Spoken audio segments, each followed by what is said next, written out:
قلب القاهرة، وسط التاريخ والحكايات اللي ما بتنتهيش. وتحت ظلال القلعة كانت بتحكم مصر واحدة من أعقد العصور وسط الفتن والمؤامرات. الرجل اسمه السلطان الناصر حسن، إلا إن عهده شاف صراعات وطاعون، لكنه بني جامع ما تبناش زيه في مصر. كان بيبني أعظم جامع في مصر.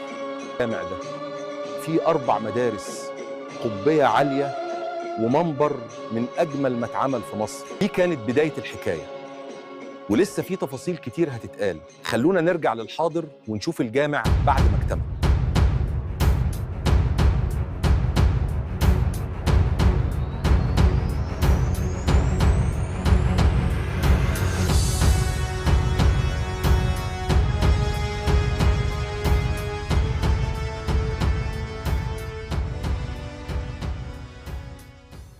كان ممكن يختفي زي غيره سلطان ضاع اسمه وسط صراع الأمراء، لكن الجامع ده هو اللي خلى الناس تفتكره مبنى نجا من الخيانة والحرب والزلازل، وواقف لحد النهاردة يشهد على حكاية محدش قالها للآخر.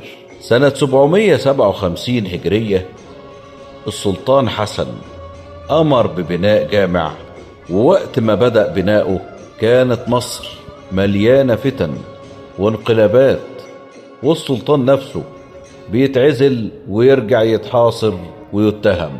بس رغم ده أمر يتهدم جزء من القلعة علشان يفتحوا للمسجد ده مكان اتبنى على مساحة فوق 7000 متر مربع، والعمال شغالين فيه 3 سنين بدون توقف. استخدموا الحجر الجيري اللي جاي من جبل المقطم، وده كله علشان الجامع يكون تحفة مش مجرد بناء. السلطان حسن أمر يبني 4 مدارس جوه الجامع لكل مذهب من المذاهب السنية ال4.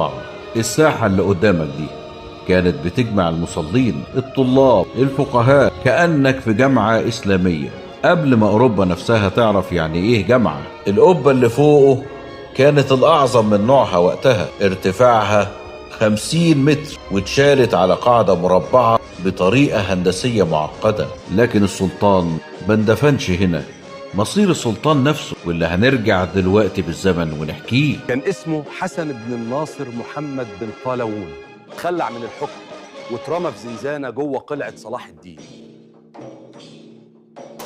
عجبتك الرحلة؟ شارك، علق، وانشر.